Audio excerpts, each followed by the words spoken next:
Ja sam Carlos i dolazim iz Meksika. Posle jedne turističke posete Srbiji, rešio sam da se preselim u ovu prelipu zemlju. Ovde živim od 2015. godine. Naučio sam srpski jezik i tek sam počeo da otkrivam bogatstvo srpske kulture.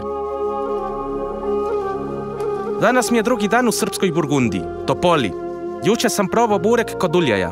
Opremio se šajkačom i opancima, ukusio kraljevsko vino u dvorištu jedne od najstarijih srpskih vinarija i okrepio se u kafani Stara Varoš. Danas na red dolazi dvor Karađorđa, vođe ustanka protiv Turaka, kuća kralja Petra, njegovog unuka i porodična grobnica na Oplencu koju je podigao. A na kraju ću zaviriti u tajne koje krije kraljevski vinski podrum. Rekao sam da jedan dan nije dovoljan za Topolu. Danas moram da kažem da nisam bio u pravu, jer sad znam da ni 2 dana nisu dosta. Ipak, pokušat ću što je najbolje moguće u svojoj moći da vam predstavim ovaj grad koji bi, da se nalazi malčice zapadnije, u francuskoj Burgundiji recimo, bio prvoklasna turistička destinacija. Zato moram da vas upoznam sa vlagom koji se krije ovde. Welcome to the Balkans, bienvenidos a los Balcanes, Topola.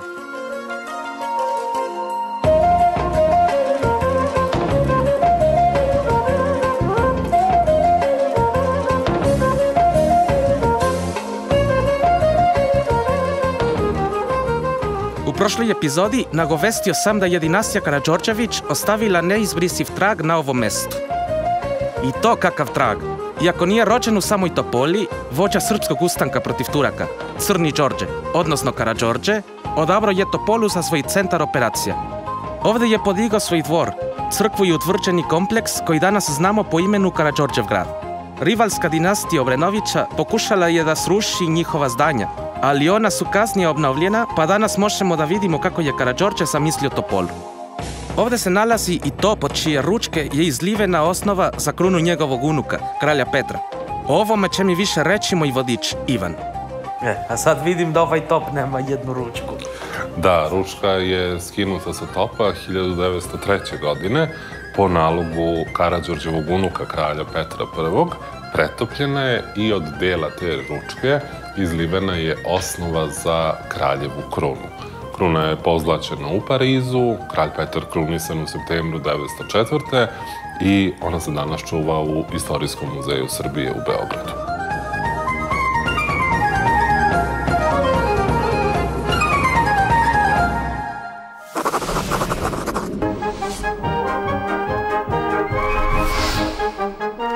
Karađorđev konak sagrađen je 1811. godine kao centralna građevina Karađorđevog ili Topolskog utvrđenog grada. To je ova zgrada gde se sad nalazi? Jeste. Karađorđev grad bio je opasan kamenim zidinama visine oko 3 metra i na svakom uglu grada bila je po jedna odbrambena gradska kula.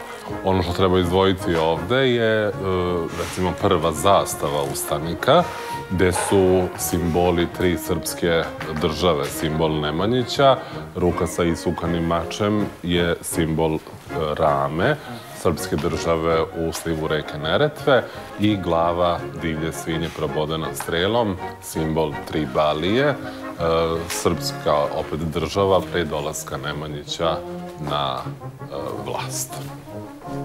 Još vidim da imate ono ko sablje, ono puške. Da, naoružanje iz vremena ustanka. Možda interesantno ovde na ovom jataganu izgravirani su citati iz Kurana, pošto je ovo tursko naoružanje. Uzeto od Turaka? Da.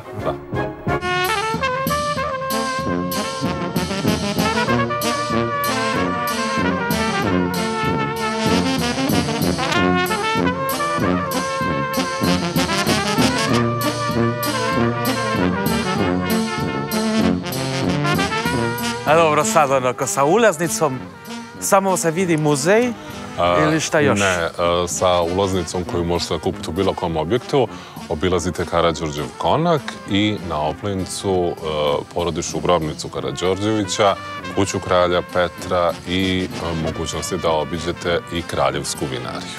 I ovu crkvu? Ovo je parohijska crkva, Karađorđeva crkva iz 1811. godine. Ulaznice za nju nije potrebna. Aha, kao ovde možete slobodno da se... Da, ovde možete slobodno ući. A i u vinariju može da se uči slobodno? Da. Opa. Eto, to me već zanima. Da.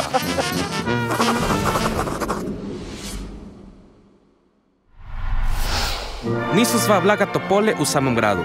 Jedno od najvećih znamenitosti, ne samo u ovom kraju, nego i cele Srbije, se nalazi na tačno 337 metara iznad grada, zadužbina Oplenac. Ime ovog brda potiče od reči oplen, što označava deokola, a potiče od toga što su se ti delovi pravili iz jednog dela od vrste hrasta, cerovine, koju sada možemo videti u okolnim šumama. Upravo ovde je kralj Petar rešio da podigne porodičnu zadužbinu. On nije dočekao da vidi njen završetak, već je to učinio njegov sin, kralj Aleksandar. Za velelepne mozaike unutar crkve bio je zadužen ruski arhitekta Nikoj Krasnov. Evo, mi se sada nalazimo na Oplencu, u crkvi koja je posvećena Svetom Đorđu. Ova crkva je zadužbina kralja Petra I i zidana je u periodu od 1910. do 1912. godine po planovima arhitekta iz Beograda Koste Jovanović. Vidim, crkva je prelepa. Ogromna je, prelepa iz polja, prelepa i unutra. Inače, ova crkva je zidana za porodičnu grobnicu dinastije Karađorđević. Ovde je do danas sahranjeno 30 članova porodice. 5 vladara Srbije i Jugoslavije počiva u ovoj crkvi, a u ovom gornjem prostoru data su 2 počasna grobna mesta, 2 sarkofaga, pa u sarkofagu u južnoj pevnici počiva rodonačelnik dinastije, vožd Karađorđe. U severnoj pevnici je sarkofag Karađorđevog unuka, ktitora ove crkve, kralja Petra I 27 članova porodice sahranjeno je u posebnom delu crkve, koju ćemo mi kasnije da pogledamo u kripti. To je kripta. Jeste, kripta, da. I negde oko 40 miliona kockica je u mozaiku, što ovu crkvu ubraja u red najvećih površina pod mozaikom u svetu. Stvarno? Mozaik, površine mozaika u svetu? To jeste baš zanimljivo, to nisam znao.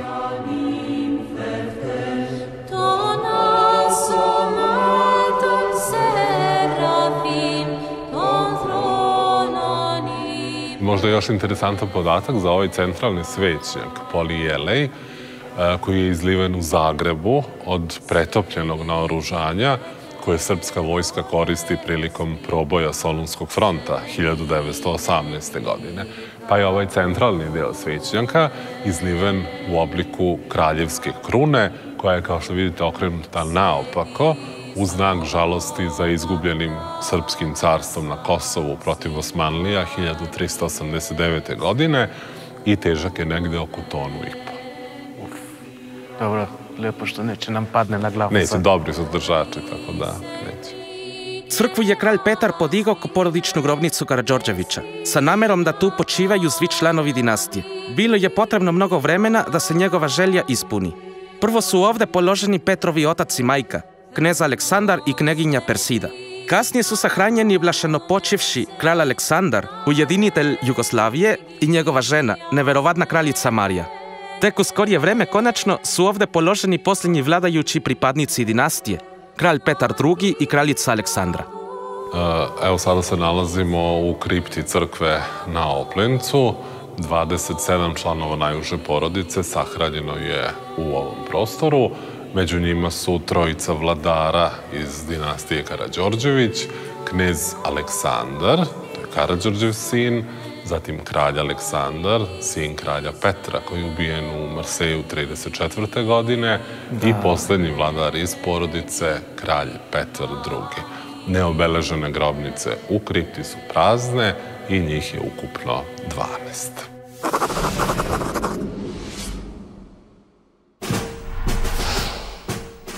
Kada se formalno povukao sa funkcije i prepustio vlast svom sinu, regentu Aleksandru, srpski kralj Pera se posvetio porodičnom amanetu.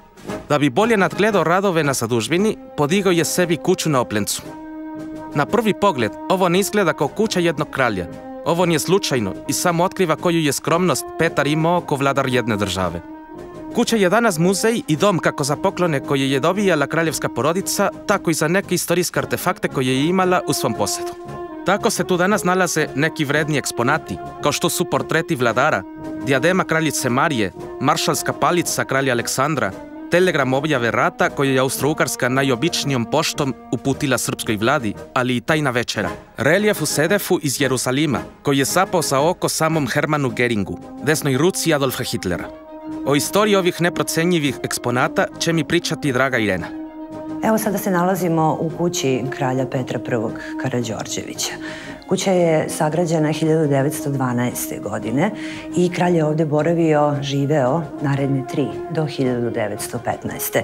Razlog zašto je ovde živeo, zašto se u ovu kuću uselio je upravo činjenica da je želeo svakodnevno da bude uključen u svoj graditeljski poduhvat. On je odavde nadgledao radove na crkvi i odavde je zapravo i krenuo u Prvi svetski rat. Skromna je kuća za kralja, morate priznati, ali kralj Petar je bio skroman čovek. On čak i u ovoj kući nije koristio sve prostorije. Pošto mislim moram da kažem da ja naravno sam čuo za kralja da jeste bio mnogo skroman. Zaista. Mnogo voljem. Zaista jeste i to zapravo i možete zaključiti po dimenzijama, po veličini same kuće. Poklon iz Jerusalima nalazi se ovde ispred nas. U pitanju je kompozicija Tajna večera. Baš je prelepo. Da, zaista je impozantna.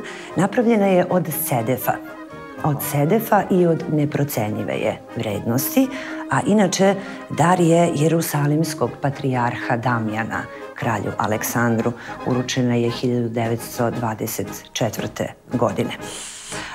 Ubrzo nakon toga kralj Aleksandar je naložio da se ona donese ovde na Opranac, tako da se ovde i nalazila u vreme sahrane kralja Aleksandra oktobra meseca 1934. godine. Tada, tom prilikom, na sahrani kralja Aleksandra, nemačku delegaciju je predvodio i predstavljao zapravo feldmaršal Hermann Gering. Tom prilikom je zatražio da mu se pokaže riznica crkve i tada je prvi put video ovu kompoziciju. Bio je toliko oduševljen njome, jeli? I prva prilika naredna koja mu se ukazala, a to je bio početak Drugog svetskog rata na ovim prostorima 1941. Ona je tada odavde bila ukradena. Tako da se nalazila u Geringovoj kolekciji, a ovde je vraćena nakon rata 1947. godine preko Međunarodnog suda. Aha, ja sam mislio kao diplomatskim načinom, ali ne, baš treba sud da interveniše. I srećni smo zaista što se ponovo nalazi ovde u sklopu stalne postavke u kući kralja Petra. Ma kako ne, kako ste vi rekli, mislim sad, neprocenjivo je. Zaista je od neprocenjive vrednosti.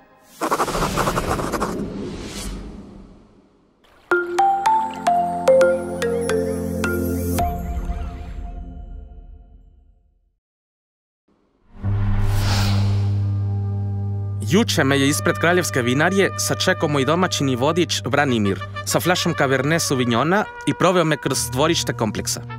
Danas me je međutim poveo da otkrijemo i ostale tajne koje se kriju iza zidova ovog vinskog podruma Karađorđevića. Branimir me je uveo i u glavnu zgradu vinarije, koja se prostire na nekoliko nivoa ispod zemlje. Unutra sam video originalne etikete prvih vina, koji flaše sa utisnutim kraljevskim insignijama i karakterističnim udubljenjem u dnu koji služe da uhvati talog koji ostaje iza crnog vina. Kakav dobar dizajn! Šteta što se i danas ne prave ovakve fenomenalne boce. Video sam i 3 bureta koje je kralj dobio na poklon od 3 jugoslovenska naroda, Srba, Hrvata i Slovenaca, za svoje venčanje napravljene u Hrvatskoj. Kakvo blago! Dobro, sad smo...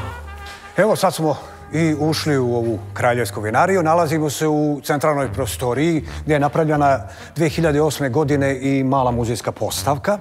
Inače, eksponati su svi iz vremena kraljevine sa jako interesantnim pričama, pa ćemo malo da se posvetimo tim pričama. Vidim da i nije samo... Naravno, to vidim da ovo nije samo vinarija, već i muzej. Tako je. I jedno i drugo. Tako da, evo vidiš, u ovoj vitrini specijalno su se samo za ovu vinariju proizvodile od 1931. godine u srpskoj fabrici stakla u Paraćinu sa grbom dinastije Karađorđevića. Da, vidim da i baš su debele. Tako da su one jako specifične i jedinstvene. Da, sad su debele, imaju taj grb eto, vidim ono kao ono udubljenje što ima ono na dnu. Udubljenje, naravno, služilo iz tog razloga što to crveno vino moralo da bude služeno na jedan specifičan način, da taj palac uđe u to udubljenje, da se boca elegantno drži prilikom sipanja vina. A i sad, jel se proizvode onako i dalje ove boce ili više? Takve boce se proizvode, ljudi i dalje flaširaju, znači, vina svoja u takve boce, ali ih mi nemamo. A sad nešto da ti pokažem jako interesantno. Ova bačva ovdje vidiš, ona je najstarija koju čuvamo u vinariji i potiče još iz 1909. godine, a poklonjena je kralju Petru I od unuka Petra Jokića. Poklonio je Karađorđevom unuku, a to je kralj Petar I, 3232 litra vina u ovoj bačvi i napisao jednu divnu poruku, pa kad je važila za kralja, neka važi za nas. A ona glasi ovako: koji ne zna da treba rujno vinca piti, nije čovek, već je izrod. Tog će zemlja kleti. Nadam se da si razumeo sve kako... Jesam, ali baš mi je. Pa u to ime, evo, živjeli. U to ime, pa živjeli opet, naravno. A sada vidiš još isto jako interesantnu priču koja je vezana za opet ova 3 bureta ovdje. Ona su venčani poklon kralju Aleksandru i kraljici Mariji prilikom njihovog venčanja 1922. godine od tadašnja 3 naroda koji su učinili kraljevinu: Srba, Hrvata i Slovenaca. Znači svaki narod poslao jedno bure. Svako od naroda je, znači, poslao jedno bure sa vinom iz svog kraja. I ovdje, u ovom prvom je bilo vino iz Srbije, na njemu je početak naše himne Bože pravde. Na ovom srednjem je bilo vino iz Hrvatske, na njemu je početak himne Lijepa naša, znači hrvatska himna. I na kraju je opet bilo vino iz Slovenije i početak njihove stare himne Napred zastava slave. Na srednjem buretu se vidi monogram kome je sve to bilo upućeno. Pa bilo je upućeno Mariji, Aleksandru i tu je kruna. A ovdje dole se vidi, znači, S, kako se zvala kraljevina Srba, Hrvata i Slovenaca. Tako je, da.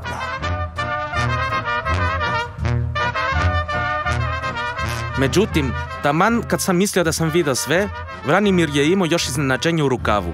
Poveo me je u arhivu ispod zemlje, u veliki podrum ispunjen buradima, u kome je uvijek 12 stepeni Celsijusa, bez obzira na vreme i doba godine. Iza njih se pod katancem nalaze boce vina od prvih berbi, prekrivene stoljetnom prašinom. Za vreme nacističke okupacije Nemci su pokušali da ih ukradu, ali su ih vešti vinari sakrili. Ove neprocenjive flaše nisu na prodaju. Prema amanetu kralja Aleksandra, one moraju da ostanu ovdje zauvek, za istoriju. Dakle, vidjeli smo gore gdje se, znači, samo rožje cedilo, gdje je izlazila šira. Ta šira je kroz onaj otvor spustala se na prvi nivo, gdje se obavljala fermentacija. Nemci kada su gradili vinariju, na taj prvi nivo su ugradili cevni sistem, tako da iza svakog reda bačvi, a tamo postoje 4 reda bačvi, po 4000 litara zapremine, znači, postoji i kotlarnica, tako da su oni ceo taj sprat zagrevali da bi postigli temperaturu za fermentaciju. A po obavljanju fermentacije, opet prirodnim padom, crevima, kroz otvore na podu, spuštali su vino na ovaj nivo gdje se mi sada nalazimo, na odležavanje, pošto je ovaj nivo 12 metara u dubini zemlje. I ovdje je temperatura konstantna tokom cijele kalendarske godine, ona je stalno 12 stepeni, što je u stvari neka idealna temperatura za odležavanje vina. I zato ovdje na ovom spratu, pored ova 4 reda bačvi po 4000 litara zapremine, postoji veliki tankovi. Evo, iza naše leđa su 2, svaki ima zapreminu po 15.000 litara, s druge strane hodnika su 2 po 20.000 litara zapremine i postoji jedan veliki od 100.000 litara zapremine sa staklom. Znači, svi ovi su tankovi obloženi staklom unutra, tako da vino koje su sipali u njega ostajalo je u svom sortnom mirisu, jer staklo je pH neutralno, nema nikakve mirise. Da, naravno. Dok vino koje je trebalo da primi miris hrastovog bureta, da ima kontakt s vazduhom kroz drvo, sipali su u ove bačve. Kada je ova vinarija funkcionisala i kada je radila, na ova 2 sprata odležavalo je 400.000 litara vina. Wow, to je... dobra količina. Ja sam mi rekao oko 100.000 veše imate. Tako je, jedan tank tamo. Tako je. Ne mogu ni da smislim kako to izgleda. Mogli su da se kupamo u vinu. Da, sigurno nismo ni videli, pošto mislim, ne sme ono da se primećuje, to je druga soba kao. Da. I sad ono, koje to, zanimljivo mi je da imate i arhivu vina. Tako je. Evo, sad ćemo polako doći do nje. Interesantna je priča vezana za tu arhivu, jer ona je formirana 1931. godine. Znači, kada je prva prerada obavljena u vinariji, naredbom kralja Aleksandra, iz te prve proizvodnje 130 boca vina morali su da ostave u arhivu. Onih 30 je trebalo tokom godina, po boca, dve, da budu otvorene nekim specijalnim povodom, nekom specijalnom prilikom kada to kralj Aleksandar naredi, 100 boca iz te prve proizvodnje da ne bude otvoreno nikad, da se čuvaju trajno.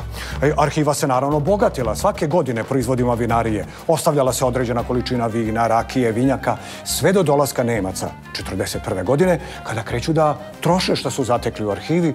Trošili su Nemci, posleratne vlasti naravno, troše i one, ali šta je interesantno? Da Nemci tih 130 boca iz prve proizvodnje nisu uspeli da troše jer ih nisu ni videli ni našli. Jer podrumari, za njih najdragocenije boce iz prve prerade, kriju ih od Nemaca tako što tih 130 boca slažu na sredinu jedne ovakve bačve. Znači, naslagali su te boce na sredinu bačve, tako da Nemci kad su proveravali, bačva je zvonila kao prazna i tako su uspeli da ih prevare. Posleratne vlasti, između ostalo što su trošile, načele su, nažalost, i tu 31. godinu, ali srećom, eto, nije popijano sve. I u jednom boksu ovde, na ovom nivou, mi čuvamo sada vina, rakije, vinjak u rasponu od 31. znači pre 90 godina kada je prva boca ostavljena, pa sve do 58. godine. Pošto vidim i još čak i boca imaju prah, eto, tako je, one leže naravno u toj prašini i u toj memli, baš upravo njih to i održava, ta niska temperatura i vlaga. A jel mislite da sad može da se pije to vino, recimo, ako bi otvorili? Boce koje smo otvorili bile su žive, što znači nije bilo propalo vino, nije se ukiselilo, znači imalo je svoj neki određeni ukus. A, stvarno? Da. Onda bi mogli da se pije, a? Pa, to bi sad morali da proverimo, ali naravno te boce se više ne otvaraju, to mora biti stvarno neki izuzetan događaj, neka prilika. Ne, to se čuva. Tako je.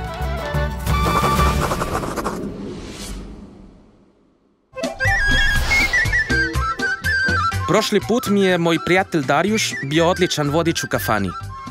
Tada mi je pomenuo da ima neverovatne priče vezane za Topolsku čaršiju, pa sam ga zamolio da danas podeli neke od tih legendi sa nama.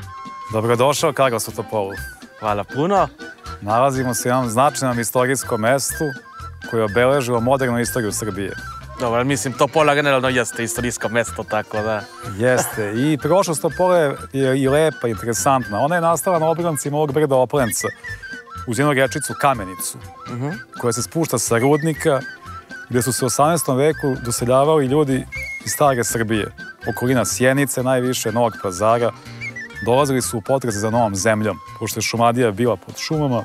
To su bile hrastove šume i ako je porodica velika i može da iskrči veliko imanje, ona tu lepo se nastani i sve ima, i šumu, i izvor vode, i pašnjak za stoku.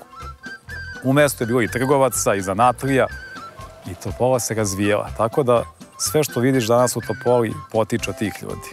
I baš me zanima zašto se Topola posle nije razvijela recimo toliko koliko inače bi se očekivalo da se takvo mesto razvije. Pa menjale su se vlasti. Znaš da je kralj morao da ode, da su došli nove vlasti i Topola je jedan period bila samo jedna mala palanka.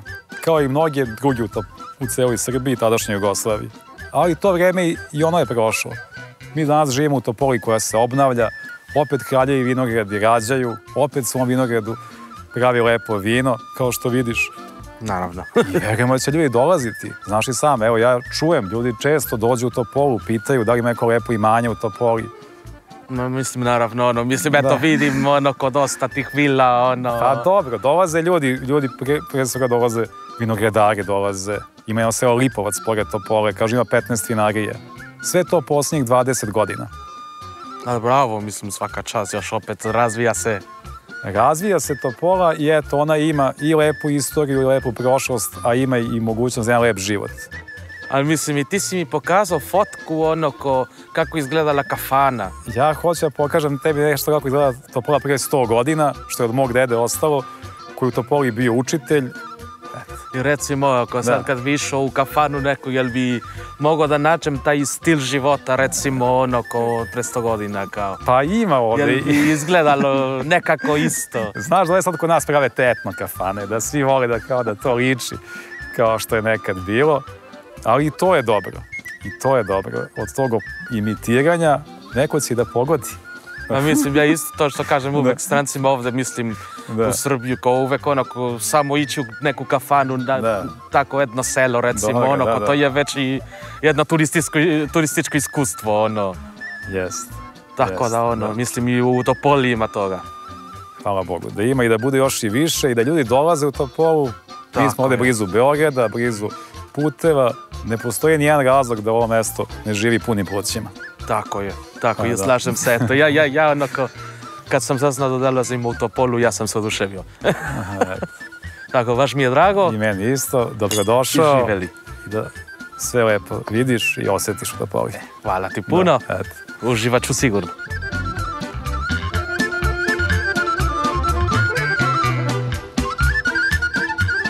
Kaže se da je ovo zimsko doba godine mrtva sezona za turistička mesta kao što je Topola.